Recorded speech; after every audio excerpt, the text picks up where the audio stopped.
गलती करके हंगामा किया हो, या ये एक जैसे समझ लो कन्फेशन पीरियड ही चल रहा है।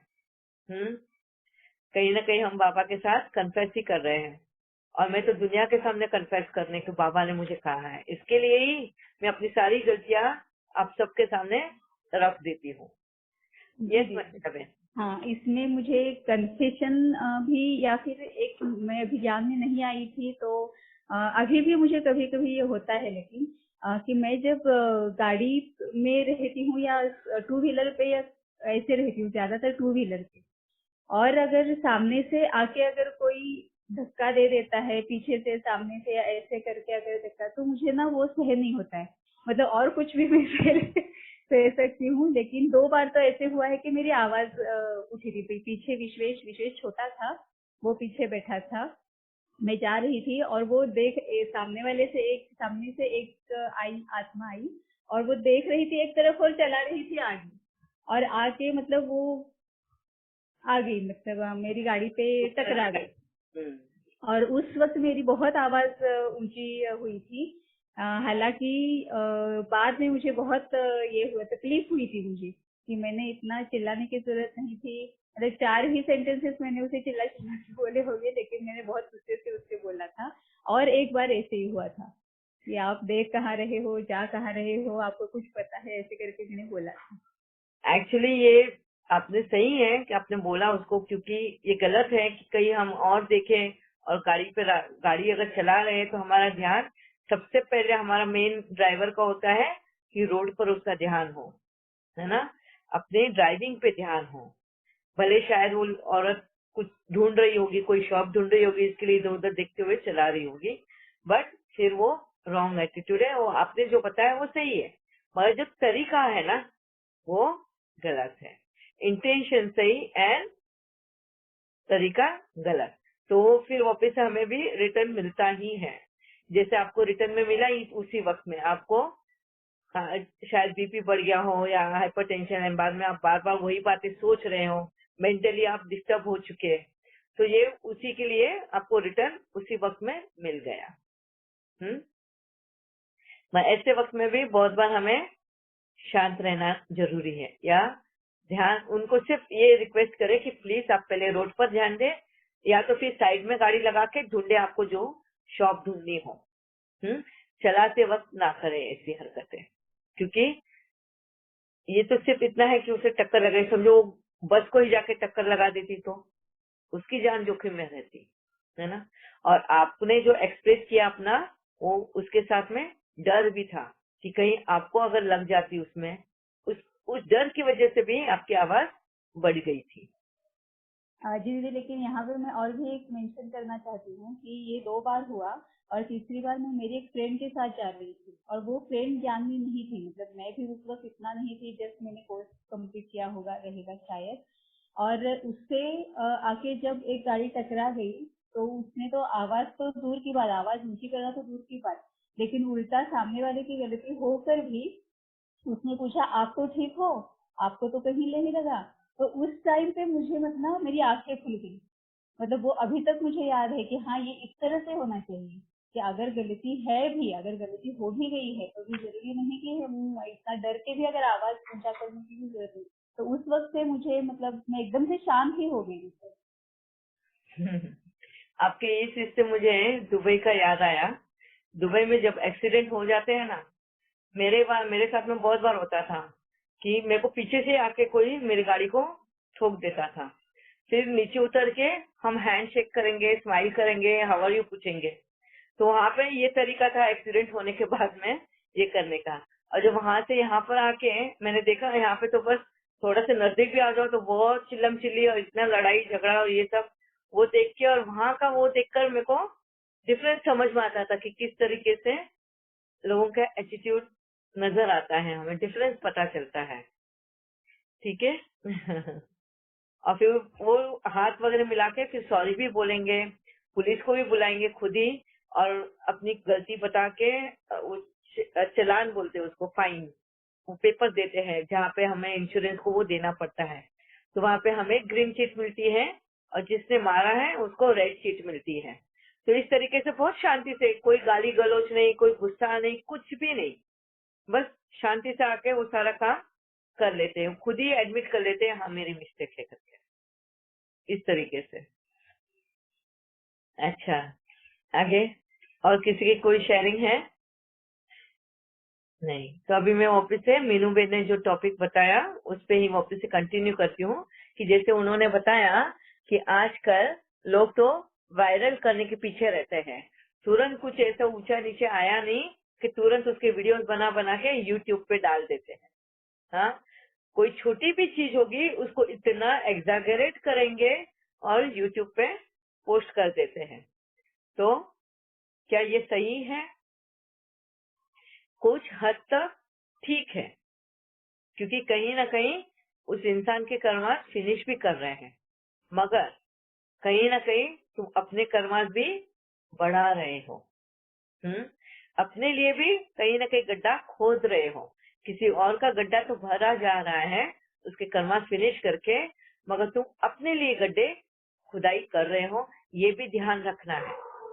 हम किसी और की इज्जत को उछाल के, किसी और के नाम को खराब करके हम अपना नाम कभी ऊंचा नहीं कर सकते। हमें यूट्यूब पे हम डालते हैं, हमें बहुत सारे लाइक्स आएंगे, बहुत सारा ये मिलेगा, वो वीडियोस वायरल हो जाएंगे और हमारा नाम हो जाएगा, मगर ये नाम खोखला है। ये हमारी पहचान खोखली है। किसी और को बदनाम करके हम कभी भी नाम कमा नहीं सकते, किसी और को नीचा दिखा के हम कभी भी ऊंचा उठ नहीं सकते। ये हमेशा ध्यान रखना है कोई भी कार्य करते हुए। यार इसलिए इधर मैं बोल रही हूँ, शायद हो सके आगे चल के ये वीडियो यूट्यूब पे जब आए और कोई अज्ञानी बाबा जिनको ये ज्ञान सुनाना चाहते हो तो उन तक ये ज्ञान पहुंच पाए कि हम कभी भी किसी का भी जानबूझ के नुकसान ना करें, किसी का नाम बदनाम ना करें, क्योंकि कहीं ना कहीं हर एक जन से गलती होती है। कोई भी इंसान यहाँ पर परफेक्ट नहीं है, मगर गलतियों को बताने का भी एक तरीका होता है, एक सलीका होता है। जैसे मैंने अभी बताया कि वहाँ पे दुबई में जब एक्सीडेंट होता है तो किस तरीके से वो ये खा रख रहा प्रॉब्लम है। समझ के रख रहा सुना आपका माइक कुछ। तो इस तरीके से हमें गलतियों को भी दूसरों को सुधारना भी होता है, मगर बहुत सही तरीके से, बहुत एक सलीका होना चाहिए, एक एथिक्स होना चाहिए दूसरों की गलतियों को भी बताने का। और किसी के कोई क्वेश्चंस है इसको लेके? अच्छा, नहीं, ठीक है। दूसरा, प्रतिमा दीदी। हाँ जी प्रियंका बहन। जैसे अभी आपने एक साड़ी का एग्जाम्पल दिया था कि 1500 का आपको बोला उसने, तो आपने उसको बोलना था। हाँ, इस तरह हमारे साथ सब्जी वाला तो काफी करता है।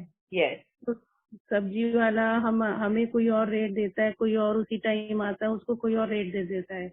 यस, तो हम अगर उसको कुछ बीच में बोलेंगे तो उसका नुकसान करके हमें तो गलत लगता है ये कि हम उसको क्यों उसका बिजनेस खराब करें। वो उसको मर्जी हो, जिसको जितना चाहे बोले, उनकी मर्जी है वो लें या ना लें। यस। तो इसके लिए आप बताइए क्या करना है। देखो, अगर हमारे पास वक्त है उसको समझाने का, वो गिराई कस्टमर चले जाए, रुको और फिर उसको समझाओ कि इंसान अगर कार से उतरता है तो उसको रेट अलग लगा रहे हो, पैदल आने वाले को रेट अलग लगा रहे हो। हाँ, अगर इस तरीके से रेट अलग अलग करोगे तो वो कोई ना कोई गलत कर्म में बंध रहे हैं, है ना।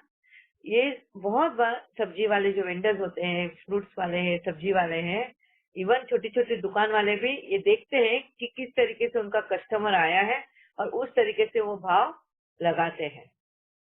ये बहुत बार होता है, मगर अगर हमारे ही सामने अगर कभी कुछ ऐसा होता है तो हमें थोड़ा धीरजता से थोड़ा उसको बता के समझा के बोलना चाहिए, ताकि हम उस कर्म में ना बंधे।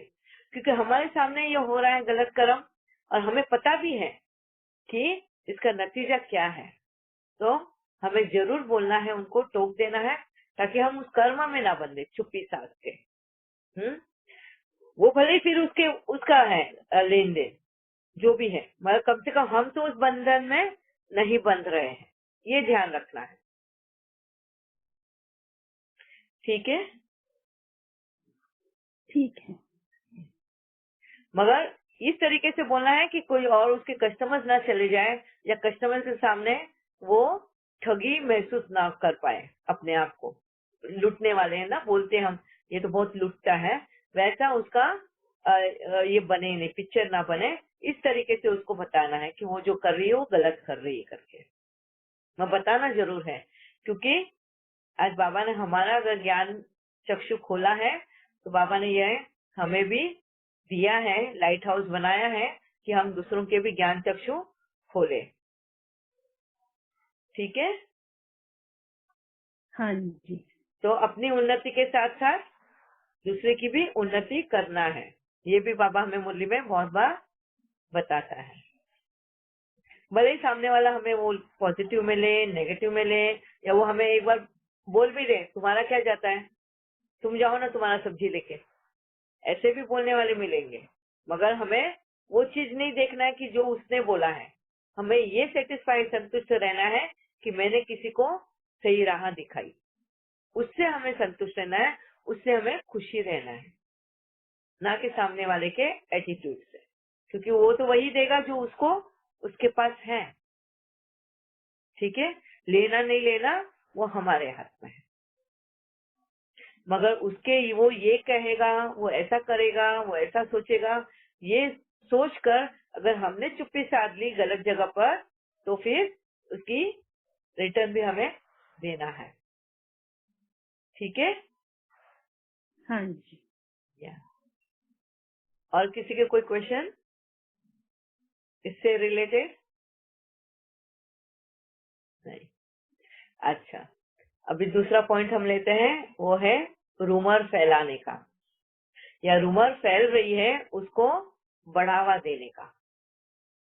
सच है या झूठ है जब तक हमें पता नहीं है, उन बातों में हमने आना ही नहीं है।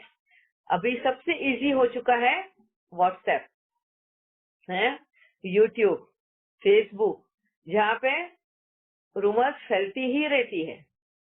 5 साल पुरानी बात भी अभी हुई है ऐसे बता के घुमाते ही रहते हैं वो, और दुनिया देखती भी नहीं है क्या है, बस लिया और फॉरवर्ड किया, लिया और फॉरवर्ड किया, देखने की भी उन्होंने तस्दीक ली नहीं।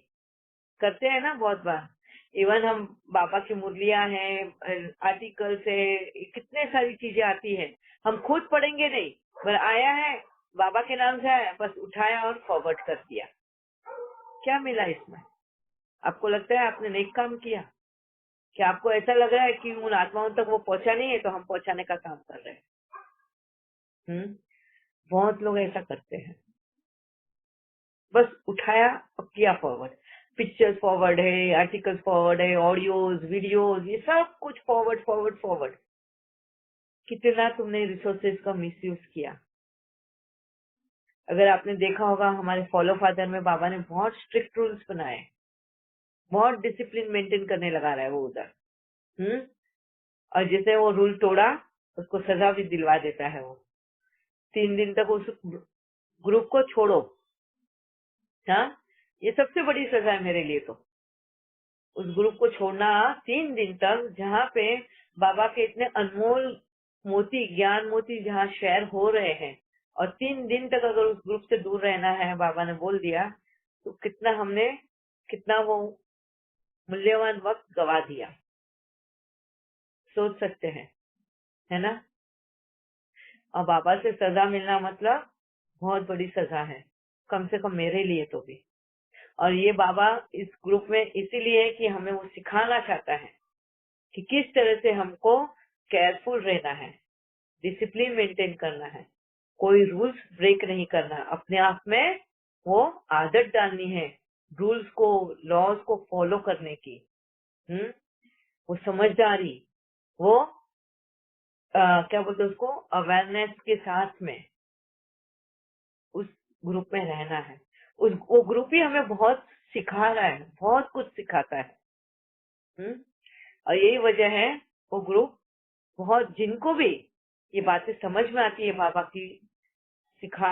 बाबा का जो तरीका है सिखाने का, जिन जिन आत्माओं को ये बातें समझ में आती है वो ग्रुप कभी छोड़ना नहीं चाहते, वो वापस से ज्वाइन हो जाते हैं। बुरा नहीं लगाते हैं अगर बाबा ने सजा सुनाई भी है तो। अगर गलती से भी उन्होंने पोस्ट किया है तो खुद ही वो सजा लेते हैं। ऐसी भी आत्माएं उस ग्रुप में है, और ऐसी भी आत्माएं हैं जो गुस्सा कर लेती है, हैं? वो मेरे को इंडिविजुअली मेरे पास बहुत से देर से ऑडियोज भी भेजती है जहाँ वो अपना क्रोध प्रकट कर रही है। तो बाबा बोलता है बस साक्षी दृष्टा होना है, कोई रिस्पॉन्ड नहीं करना ऐसी आत्माओं का। क्यों? क्योंकि वो खुद के साथ में अभी तक फाइट कर रही है, अपने विकारों के साथ, अपने अहंकार के साथ, या कोई भी वजह के साथ में। बहुत सारी आत्माएं तो ऐसी है, मुझे बोलती है कि उस ग्रुप में तो हम मुरली ही पोस्ट किया है ना, बाबा का ही चीज पोस्ट किया है, तो उसके लिए भी तुम्हारा ऑब्जेक्शन है। बाबा ने कहा है कि फुल ऑडियो, मुरली का ऑडियो पोस्ट नहीं होगा, फॉरवर्डेड ऑडियोज नहीं होंगे। ये तो बाकी के सारे ग्रुप में मिलेगा, इसी ग्रुप में करने की क्या जरूरत है? ये ग्रुप एक्सक्लूसिव रखना है बाबा की शेयरिंग का। तो देखो यहाँ पे भी हम कर्मांश में कैसे बच जाते हैं। अगर रूल ब्रेक किया तो सजा तुरंत बाबा दे देता है। तो इसी तरीके से हमको बहुत ध्यान रखना है। कोई भी चीजें फॉरवर्ड करते हैं, सुनते भी हैं, हाँ, कोई वीडियोस भेजते हैं, हम बहुत बार एक ना एंशियस हो जाते हैं वो सुनने के लिए, लिख के आ जाता है प्लीज इसको आप ऐसे ही फॉरवर्ड मत करना, आप सुनना, देखना। बहुत टेम्पटिंग वाले वर्ड यूज करते हैं कि जहां हम टेम्प्ट हो ही जाते हैं, उस वीडियो को सुनने पे मजबूर हो जाते हैं, या उस वीडियो को देखने पे मजबूर होते हैं, या ऑडियो सुनने पे मजबूर होते हैं। बहुत बार ऐसा होता है। और सुनने के बाद में फिर हम अपने ही संकल्प चलाते हैं, क्या था इस वीडियो में, कुछ भी तो नहीं था, क्या था इसमें, कुछ भी तो नहीं था। इस तरीके के हम अपने ये बोल के उस वीडियो को किसी और के लिए फॉरवर्ड कर देते। ऐसा बोलने के बावजूद भी हम वही काम करते हैं जो दूसरों ने किए है ना, बहुत बार हो जाता है। ये देखकर हम फॉरवर्ड कर देते हैं, ठीक है मेरा क्या जाता है, ये सोच के भी हम फॉरवर्ड कर देते हैं, किसी और के लिए भलाई हो जाए शायद, या किसी और के लिए हो, हम निमित्त बन गया फॉरवर्ड करने को, ये सोच के भी हम फॉरवर्ड कर देते हैं। तो क्या ये सही है? नहीं, कहीं ना कहीं हम बहुत सारी चीजों का मिसयूज कर रहे हैं। ये जब हम चीजें करते हैं, हम जो रिसोर्सेज यूज करते हैं, दूसरों के संकल्पों का चलने का कारण वजह बन जाते हैं, रूमर फैलाने का वजह बन जाते हैं। ये भी कर्म में हम कहीं ना कहीं बंध जाते हैं, और ये भी हमको रिपे करना पड़ता है। कभी ऐसा रिपे करना होता है बहुत बुरी तरह से, जो चीजें हमने की नहीं है, मगर हमारा जब पाप कर्मों की सजा जब मिलती है ना, उस वक्त में ये रिटर्न हमें भरना पड़ता है। जो गलती हमने की ही नहीं है, हमारा कोई ऐसा वीडियो बना देता है और इस तरह से शफल कर देता है कि वहां पे हम ही कल्प्रिट नजर आ रहे हैं, और ऐसे वीडियोस फॉरवर्ड कर देते हैं। और वो रूमर की तरफ फैल जाती है पूरी जगह पे। जो पाप हमने किया नहीं, जो कर्म हमने किया नहीं, मगर उसी के नाम से हमारे ढिंढोरे पीट रहे हैं। देखा है ना ऐसा? फिर हम बोलते हैं अरे इसने तो कोई गलती नहीं की थी, फिर भी इसकी सजा हो गई, इसका नाम बदनाम हो गया, इसने तो ऐसा कुछ भी नहीं किया था। और बाद में बहुत बदनामी होने के बाद में उसका राज खुलता है।